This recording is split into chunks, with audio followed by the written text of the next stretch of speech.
Olá, meus amigos, tudo bem? Estou aqui para seguir mais uma aula de países de industrialização periférica ou tardia.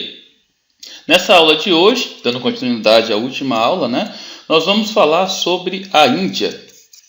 Ok? Vamos lá? Bom, para a gente entender a Índia, a gente precisa entender a região da Ásia Meridional.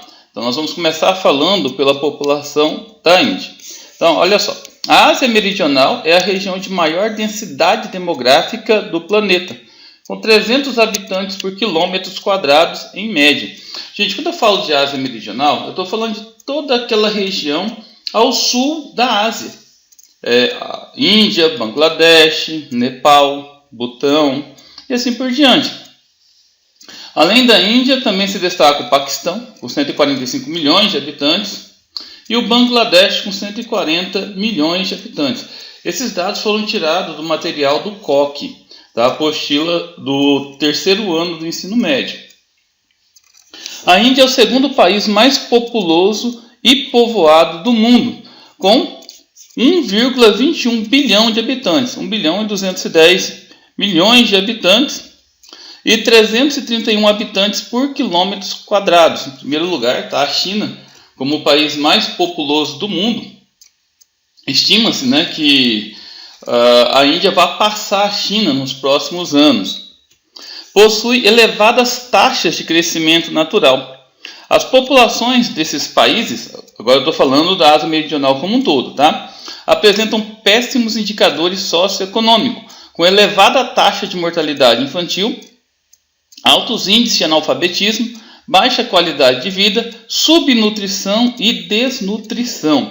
Então, esses países têm péssimos indicadores demográficos, o índice de IDH é muito baixo e o coeficiente de Gini também tem uma disparidade muito grande no contexto da desigualdade social. Bom, possui uma população predominantemente jovem, ou seja, 40% da população da Índia tem entre 0 e 19 anos, o que indica uma população adulta reduzida e uma grande quantidade de crianças e adolescentes no mercado de trabalho. É muito comum o trabalho de crianças na Índia. A população é predominantemente rural, então cerca de 60% da população vive no meio rural, e o percentual urbano, apesar de ser muito pequeno, como vocês estão vendo aqui, 40%, localizado em poucas cidades, Mumbai, Kolkata, ex-Calcutá, Nova Delhi, entre outras cidades, apesar de ser pequeno, é uma das mais concentradas do mundo, é a segunda de maior concentração do mundo. Você pega aí 40% de 1 bilhão e 200 milhões, 50% seria 600 milhões, algo em torno de 500 milhões de habitantes vivendo em cidades. Ou seja, isso é 2/3 da população do continente europeu. Isso é mais da metade da população de todo o continente americano, é metade da população do continente africano, ou seja, é muita gente. Vamos falar agora dos aspectos econômicos. É explorada desde o século XVI por portugueses, ingleses, holandeses, franceses, devido às especiarias. Então, durante o século XVI, das grandes navegações, a Índia era um local que fornecia algo que era muito atrativo para os europeus, que eram as especiarias.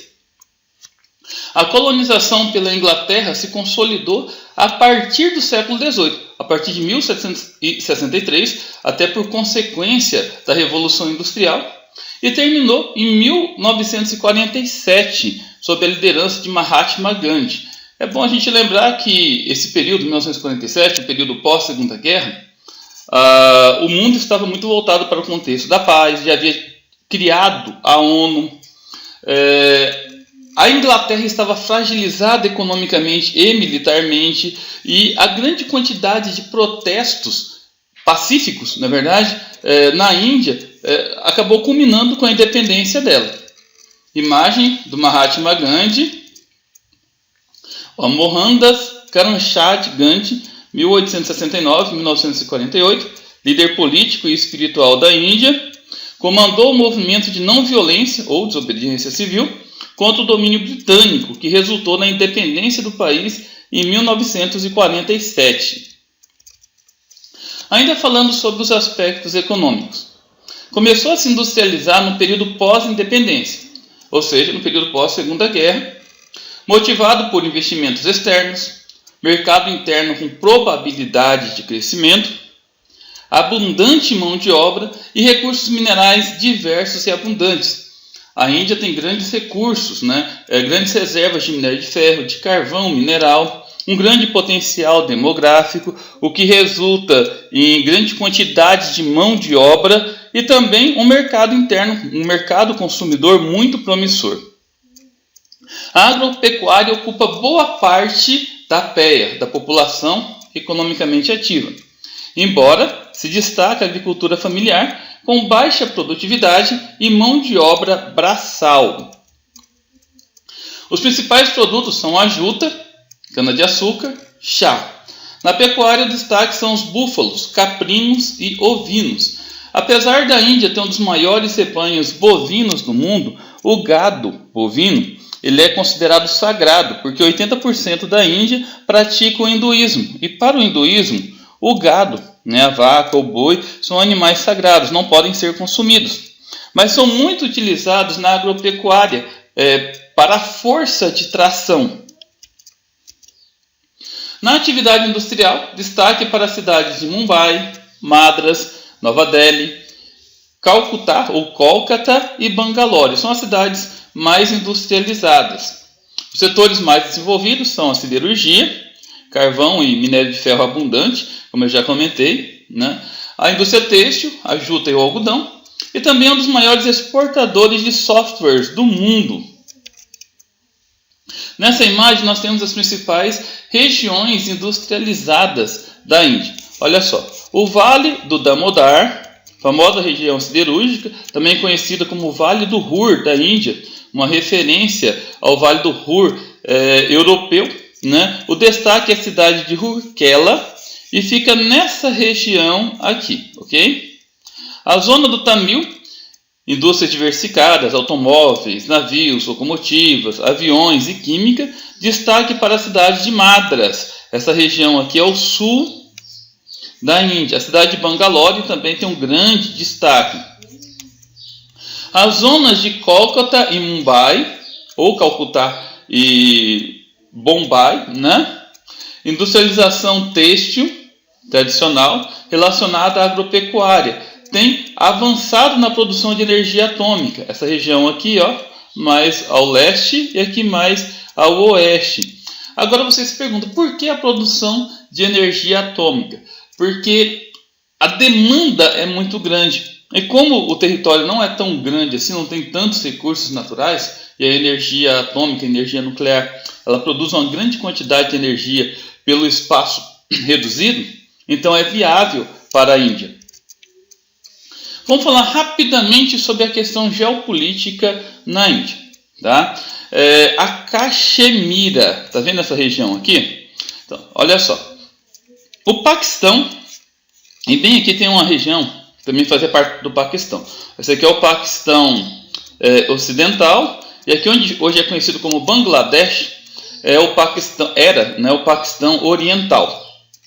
A Índia era colônia inglesa, e 80% da população era hinduísta e aproximadamente 20% da população muçulmana, na verdade.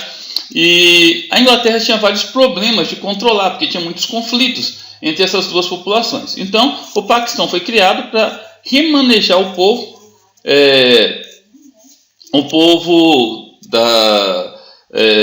muçulmano para a região do Paquistão. Só que a independência da Índia foi declarada antes de concluir esse remanejamento.